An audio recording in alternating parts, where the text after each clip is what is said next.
Now on to genuine story time. Okay, now if you listen to my previous discussion of how to prepare a locomotive for winter service, I stressed vehemently to fill the oil tank up during good weather. Well, that doesn't always happen. And one snow train that we were working, um,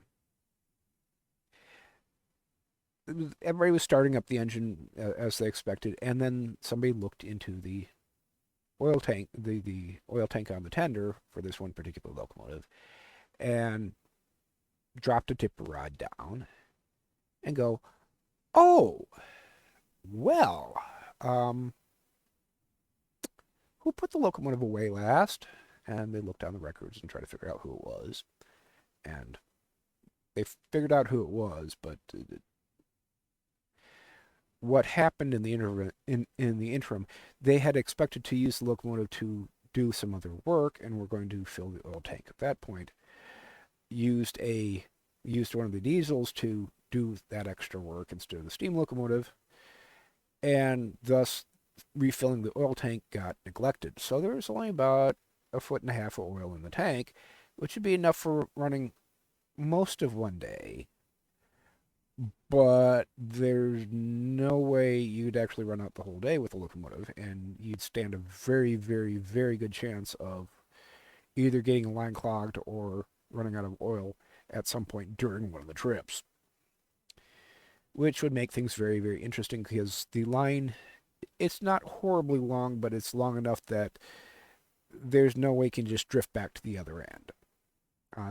Say you had a full head of steam on one terminal or the other, there's no way you could get to the opposite end with just what's in the boiler. So that's got to be a rather interesting conundrum. Upon turning on setting things up to pump oil through the feeder line into the tank from the tank car, it was discovered that instead of, heavy syrup or even peanut butter, the bunker oil that was in the tank car had turned into stick butter. And so as soon as somebody starts setting up the pump and start, running the pump to try to pump this rather solid material into the boiler or into the tender tank, nothing was coming out the other end, and one of the maintenance guys immediately shut down the pump, and so it didn't burn itself up, trying to do what it wasn't designed for. Okay, how do we manage this? Well, one gentleman got the idea of using. Well, we had a weed burning car.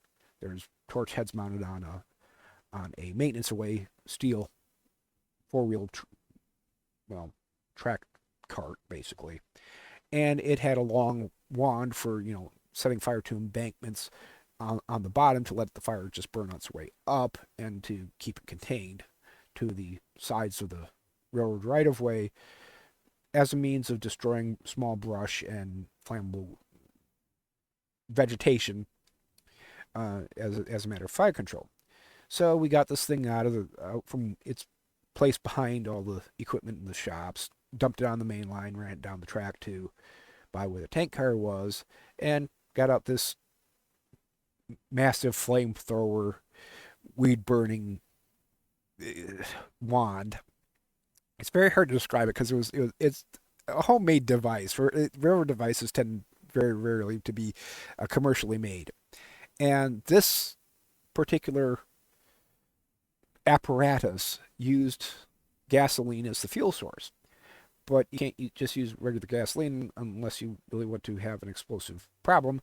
And so I won't tell you how to do it on the internet here because I'm sure there's a few pyromaniacs among the people that listen to railroad stories. But there's certain things that you can do. There's actually two different mixtures you can do, but to make it a semi-gelled gasoline to allow it to spray on things, flamethrower style, rather than just exploding right there at the head. Um, so there was this big tank, a small pump, and this weed burning apparatus on the cart. So we get the pump going, preheat the line, light the torch, and start preheating basically the large valve, the 3-inch valve at the bottom end of the tank car, and burning some of the lead paint off the tank car too. But whoop-de-doo, we're going to redo that later anyway. Trying to warm up the solidified mass inside to be able to then pump it out and into the tender tank, or at least that was the working theory.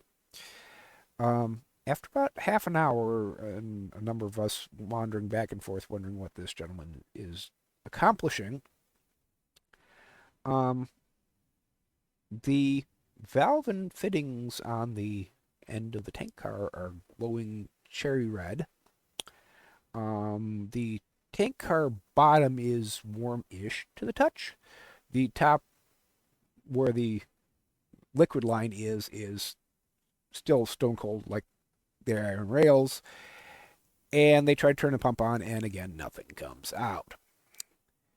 So it's a matter of, okay, well, do we just shut down the steam locomotive and run diesel trains for snow train? Because, of course, naturally, the advertising says there may be emergency substitutions, et cetera, et cetera. You're not guaranteed to have a steam engine. But the problem was that the train was already set up with steam heat. The coaches were already preheated because the boiler was already up and running.